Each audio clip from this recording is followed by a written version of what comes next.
Haleluya. Betapa senangnya jadi anak Tuhan. Betapa senangnya ikut Tuhan. Mari tetap setia, tetap percaya kepada Tuhan, dan takut akan Tuhan. Haleluya. Kita bangga punya Allah seperti Dia, yaitu Tuhan Yesus Kristus. Mari kita puji Dia. Betapa senangnya ikut Yesus, Dia selalu menolongku. Betapa senangnya ikut Yesus, Dia selalu menolongku. Heran, heran, luar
persembahkan apa yang aku miliki.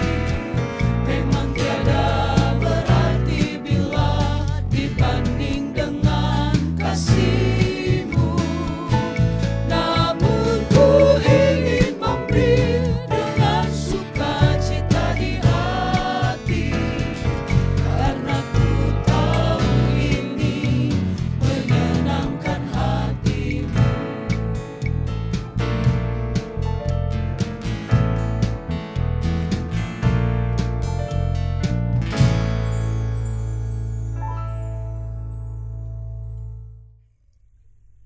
Puji Tuhan, haleluya. Kita bertemu kembali di dalam acara tayangan pada pagi hari ini, di mana dengan tema yang diberikan yaitu serius dengan Tuhan. Serius berarti kita harus bersungguh-sungguh dengan Tuhan.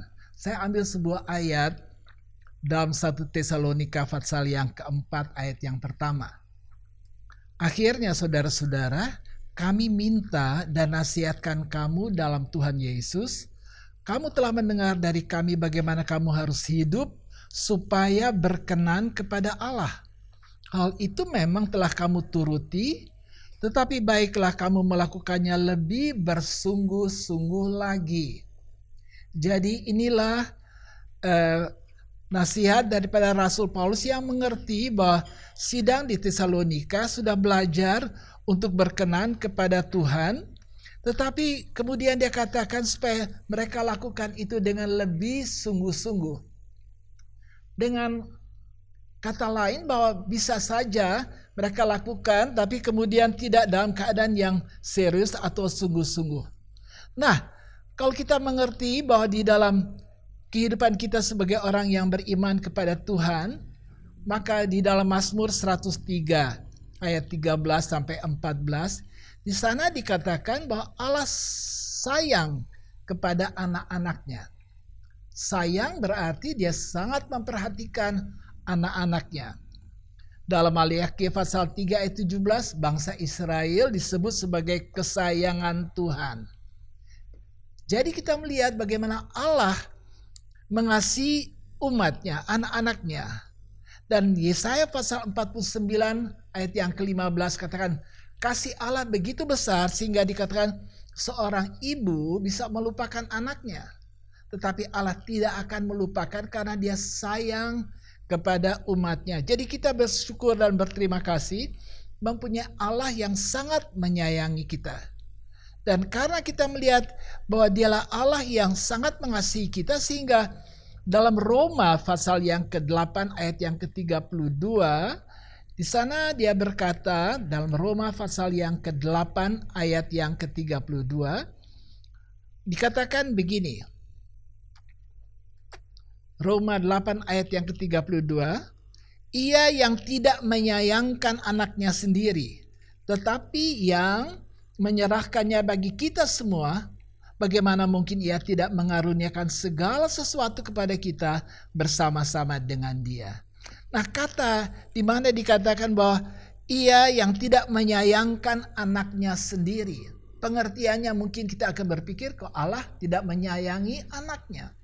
Tetapi pengertian itu adalah di mana dikatakan bahwa Tuhan tidak sampai tidak mau memberikan anaknya. Maksudnya, jadi anaknya itu bukan hanya buat dirinya sendiri. Tetapi di sini jelas dikatakan bahwa dia berikan itu juga kepada semua orang yang mengasihi akan dia, kepada kita sebagai umatnya. Jadi nyata kita melihat Allah sangat mengasihi kita, Allah sangat sayang kepada kita, dan di dalam sayangnya Tuhan kepada kita, maka dia berikan segala sesuatu dalam kehidupan kita. Dalam Yohanes 1 ayat yang kedua tentang di mana Allah firman adalah Allah, ayat 14 lalu menjadi di dalam Yesus, maka kemudian kita hubungi dengan pasal 15 ayat 9 dan 10, dikatakan Allah mengasihi Yesus dan Yesus mengasihi umatnya. Jadi kita melihat bahwa memang Allah sangat menyayangi, bahkan juga kita tahu bahwa Yesus kemudian yang datang di dalam dunia mengasihi umatnya. Jadi kita semua adalah kesayangan Tuhan dan kita bersyukur Tuhan mengasihi kita semua. Itu sebabnya kemudian kita membaca dalam firman Tuhan bagaimana kemudian Yesus perintahkan kepada kita semua orang yang percaya. Lukas 10 ayat 25 sampai 37. Lalu ada satu perumpamaan tentang orang Samaria yang mengasihi orang yang kemudian mendapatkan penderitaan atau dia dapat satu celaka.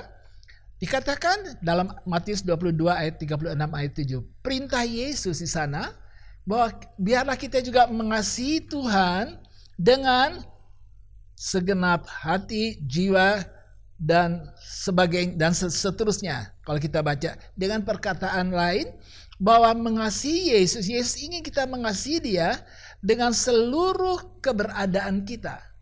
Jadi kalau Yesus sudah mengasihi kita dengan memberikan seluruh hidupnya, maka sekarang Tuhan berkata biarlah kita juga mengasihi Allah, mengasihi Yesus dengan segenap hati kita, dengan satu kesungguhan yang harus kita nyatakan untuk menyatakan bahwa kita mengasihi Tuhan. Dan kemudian kalau kita membaca di dalam 1 Tesalonika pasal yang keempat yang pertama itu, kita harus sungguh-sungguh supaya kita berkenan kepada Allah. Dan sesungguhnya kalau kita membaca dalam firman Allah bahwa kita perlu untuk dapat berkenan kepada Allah. Allah ingin kita berkenan kepadanya. Nah, kalau kita melihat dalam firman Allah, apa yang dimaksudkan dengan berkenan kepada Allah? Dalam ayat yang tadi kita melihat 1 Tesalonika pasal yang 4 tadi, bahwa apabila kita berkenan kepada Allah, yaitu apabila kita menerima hikmat Allah, pengertian yang benar dalam mengetahui kehendak Allah, bertumbuh dalam pengetahuan yang benar tentang Allah. Itu kita bisa baca di dalam Kolose 1 ayat yang ke-9 sampai yang ke-10. Jadi kita akan berkenan kepada Allah. Dan itu adalah kehendak Allah. Dan tadi kita membaca kita harus berkenan kepada Allah. Dan dengan sungguh-sungguh kita serahkan hidup kita untuk berkenan kepada Tuhan. Untuk itu kita baca tadi bahwa kalau kita mau berkenan kepada Allah, kita harus masuk dalam satu pengertian atau hal yang Tuhan inginkan dari hidup kita, yaitu kita tetap tinggal di dalam Tuhan. Kolose 1 ayat yang ke-23 pun katakan bahwa kita perlu bertekun dalam iman, teguh dan tidak bergoncang, jangan digeser dari pengharapan Injil. Karena Injil adalah kekuatan Allah yang membawa kita dari iman kepada iman, Roma 1 ayat 16. Jadi kita melihat Tuhan ingin kita bersungguh-sungguh untuk ada di dalam kehendak Allah. Kita mengerti apa maksudnya tadi dalam Kolose 1 ayat 9 sampai 10. Apa maksudnya berkenan kepada Allah? Kita masuk dalam pengertian yang benar tentang kehendak Allah. Kita masuk dalam pengetahuan benar tentang Allah. Dan itu tentunya tidak terlepas dari kita harus mengenal kitab Injil, yaitu firman Allah, di mana kita membaca di sana semua apa yang Tuhan kehendaki kita mengerti untuk dapat hidup di dalam keadaan yang berkenan kepada Tuhan. Puji Tuhan. Kalau kita membaca dalam Ulangan pasal yang ke-32 ayat yang ke-39, di sana dia mengatakan, saya membacakan ayatnya di dalam kitab Ulangan pasal yang ke-32 ayat yang ke-39.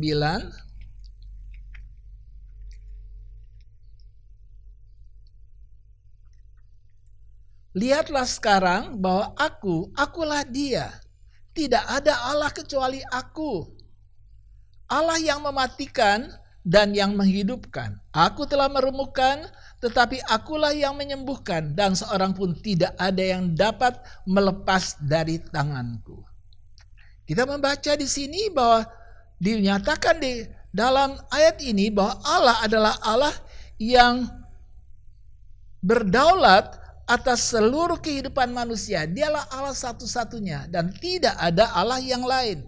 Dan dikatakan, akulah yang mematikan dan menghidupkan. Mematikan berarti, kalau kita hubungi dengan Yohanes 3 ayat 16, orang yang tidak percaya kepada Yesus akan binasa. Jadi pengertian di sini bahwa Tuhan mematikan adalah kalau orang itu tidak percaya kepada Yesus, percaya kepada Tuhan, percaya kepada firman-Nya, maka dia akan binasa, dia akan mati. Tetapi dia katakan juga, aku akan juga menghidupkan, dan sesungguhnya Yesus menghidupkan. Yohanes 3 ayat 16 katakan, yang percaya kepada Yesus kemudian akan mendapatkan hidup yang kekal. Dan mengapa orang percaya itu mendapatkan hidup yang kekal? Karena selama hidupnya di dalam Tuhan, ia berjalan di dalam kebenaran-kebenaran firman Allah untuk mengerti Allah itu. Jadi dia mempunyai firman, dan firman yang dia miliki adalah firman yang hidup. Puji Tuhan. Jadi kita melihat, kita perlu sungguh-sungguh di dalam kita mau mengerti kehendak Allah, kita mau mengerti, memiliki pengertian yang benar tentang kehendak Allah, kita harus melihat kepada firman Allah. Dan firman menjadi kekuatan bagi kita untuk berjalan dari iman kepada iman. Contoh dari orang-orang yang tidak sungguh-sungguh, juga ada firman Allah katakan. Kita mengerti tentunya Yudas, orang murid Tuhan. Ikut Tuhan, tapi tidak sungguh-sungguh. Sehingga bukankah dia juga yang sudah menjual Tuhan Yesus? Dalam Injil Matius 26 ayat 14 sampai 16 dikatakan karena cinta uang dia tidak sungguh-sungguh kemudian mengiring Tuhan. Contoh lain lagi dalam 2 Timotius 4 ayat yang ke-9, Paulus begitu sedih. Seorang yang ikut bersama dengan dia selamanya dalam pelayanannya, Demas kemudian tinggalkan. Dan Alkitab katakan dia tinggalkan karena dia kemudian mencintai dunia. Rupanya pengaruh dunia, keindahan dunia itu masih mengikat dia. Sehingga dia ikut Tuhan bersama dengan Paulus. Tapi hatinya tidak sungguh-sungguh. Inilah kita melihat bahwa kemudian dia kemudian tinggalkan Paulus. Contoh lagi dalam Injil Matius 19 ayat 21 sampai 22. Ada orang muda yang kaya. Lalu dia bertanya, apakah yang aku harus berbuat? Lalu Tuhan Yesus katakan, kamu harus buat segala sesuatu. Dia kata, aku sudah buat. Tapi Tuhan yang bisa melihat hatinya berkata, ada satu hal lagi. Kamu jual segala kekayaanmu lalu berikan kepada orang yang miskin. Alkitab katakan orang itu kemudian, orang muda itu begitu susah dan kemudian dia pergi. Jadi kita melihat bahwa mereka tidak sungguh-sungguh dalam mengiring Tuhan. Sehingga pada satu waktu Tuhan memberikan suatu perumpamaan tentang orang yang mengadakan pesta dan mengundang orang-orang tertentu. Jadi ini orang-orang yang diundang. Tetapi pada waktu pesta itu mau diadakan dalam Injil Lukas 14 ayat 15 dan seterusnya. Pada waktu mau diadakan pesta, kita membaca mereka semua mempunyai dalih-dalih untuk tidak kemudian masuk. Tidak menghargakan undangan-undangan itu karena apa? Mereka lebih cinta segala harta milik mereka sendiri. Memang Alkitab berkata yang satu ada mempunyai ladang, yang satu mempunyai kerbau, yang satu menikah, baru menikah. Jadi baru memiliki seorang pasangan hidup. Sehingga mereka lebih utamakan itu daripada datang ke dalam pesta Tuhan. Betapa sedihnya tentu Tuhan mengundang orang-orang ini tapi mereka tidak ada kesungguhan di dalam mereka memenuhi apa yang menjadi kehendak daripada Allah. Terima kasih kepada Tuhan karena oleh kemurahannya kita ada di dalam Dia. Kita juga mengerti seperti tadi dikatakan dalam surat Tesalonika. Mungkin kita sudah berkenan kepada Allah tetapi kurang kesungguhan kita yang bisa menyebabkan kita kehilangan segala berkat-berkat Allah. Sebagai ayat yang terakhir saya ingin baca dalam Mazmur 119. Satu Mazmur yang menyatakan bagaimana pemasmur itu sangat mengasihi firman daripada Tuhan. Dan dia katakan begini, ayat yang pertama sampai yang keempat. Mazmur 119 ayat 1 sampai 4.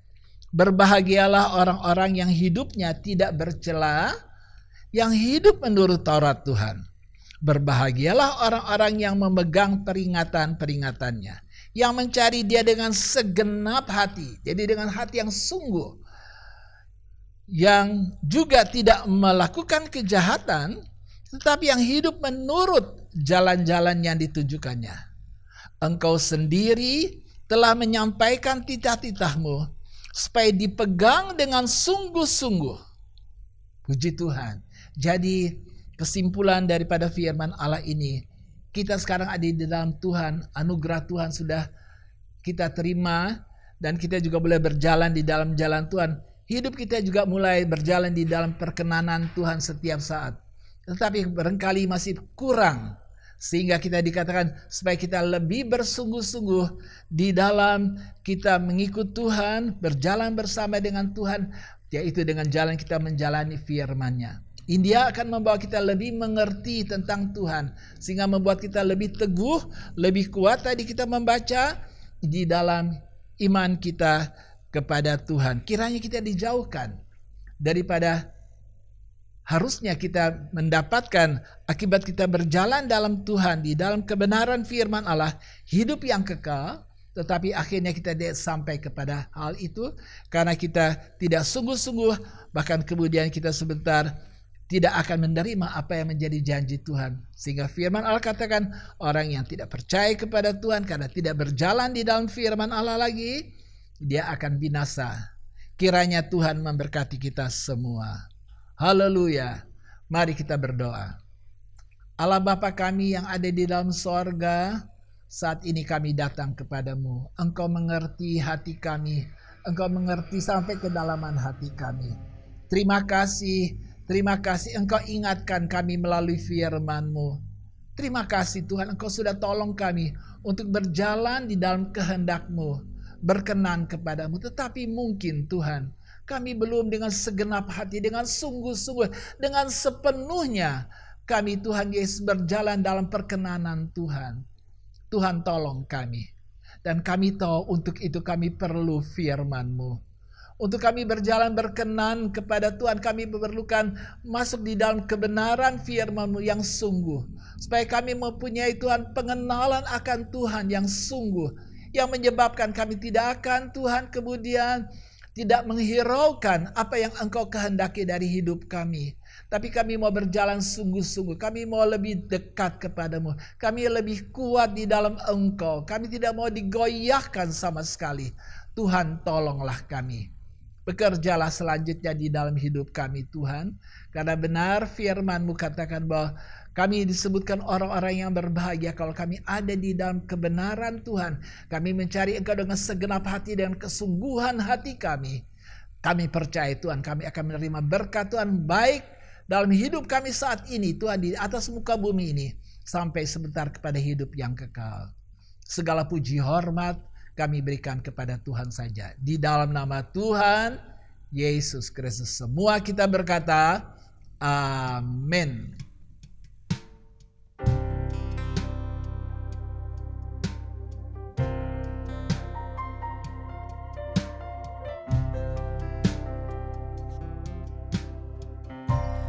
Buatlah jalanmu dalam saya, Tuhan penjuna ku tanah liat. Biar kau kerjakan turut maumu, ku tunggu Dia di kaki